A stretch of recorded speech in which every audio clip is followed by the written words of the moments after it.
Thank you pastor గారు. అలాగే సమయంలో దైవ సందేశానికి మన మధ్యలో దైవజనులు ఉన్నారు. చక్కటి సందేశంతో రండి. అందరం చప్పలు కొడుతూ ఆహ్వానం పలుకుదాం. ప్రిన్స్ రెడ్డి గారు ఉన్నారు.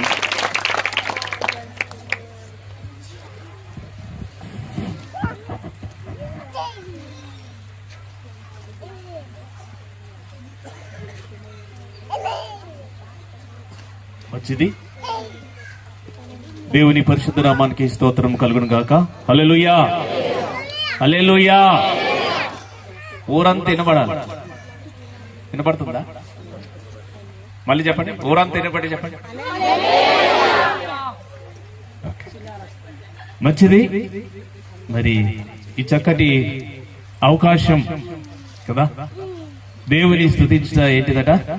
యెహోవాను స్తుతించట మంచిది కనుక మరి సహోదరుడు ఏలియా మరి చక్కటి కార్యక్రమాన్ని ఏర్పాటు చేశాడు. మరి మమ్మల్ని అందరినీ కూడా ఆహ్వానించాడు. మరి ఈ కార్యక్రమంలో మనందరం కూడి ప్రభువును మహిమపరచడం, ప్రభు మాటలు వినడం మనకు ఆశీర్వాదకరం. ఒక మాట చదువుకొని మనం ముందుకు వెళ్దాం త్వరగా. అపోస్తలుల కార్యములు 10వ అధ్యాయం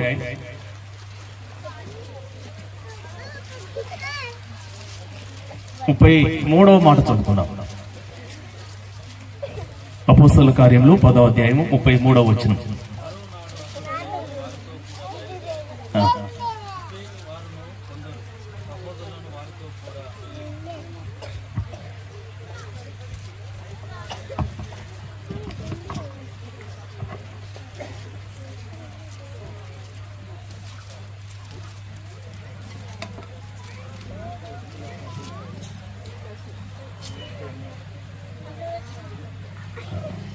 అపోస్తలుల కార్యములు 10వ అధ్యాయము 33వ వచనం నేను చదువుతాను.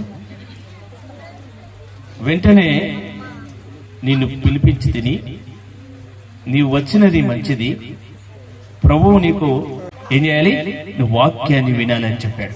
ఆ రీతిగానే భక్తి గల 2 మనుషులను ఈ కొర్నేలి సీమోను ఇంటికి పంపించి పేతురు గారిని పిలిపించాడు. అప్పుడు పేతురు గారిని పిలిపించినప్పుడు వారు చెప్తున్నటువంటి మాట ఇది. అందుకే మేము నిన్ను పిలిపించాం కదా. ఇప్పుడు దైవజనులను మరి ఏలియా గారు ఎందుకు పిలిపించారంటే దేవుని మాటలో వినడానికి. చెప్పడమ్మా, ఎందుకు పిలిపించాడు? దేవుని మాటలో వినడానికి. ఆయన ఒక శతాధిపతి, భక్తి గలవాడు, కుటుంబం అంతా భక్తిలో నువ్వు వినాలి. అప్పుడు పేతురు నోరు తెచ్చి మాట్లాడుతూ అంటున్నాడు. 36వ వచనంకి వచ్చేసరికి యేసుక్రీస్తు అందరికీ ప్రభు. చెప్పడమ్మా, యేసుక్రీస్తు అందరికీ ప్రభు. ఎవరి దేవుడైనా?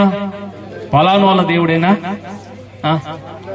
అందరి దేవుడు, ప్రపంచమంతటికి దేవుడు ఆయనే. సర్వాధికారి అయినటువంటి దేవుడు, జీవము కలిగినటువంటి దేవుడు ఆయన. అందులో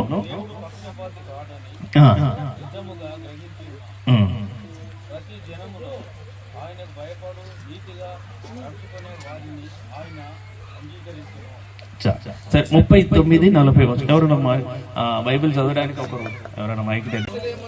యెరూషలేమునందును చేసిన వాటినన్నిటినీ మీకు సాక్షులము అయినను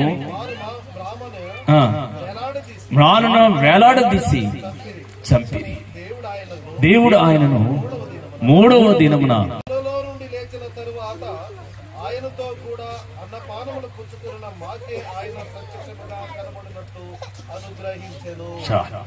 పేతురు ప్రత్యక్షంగా యేసుక్రీస్తు ప్రభు యొక్క మరణము, పునరుత్థానము, శిలువ మరణం అన్ని సాక్షులు.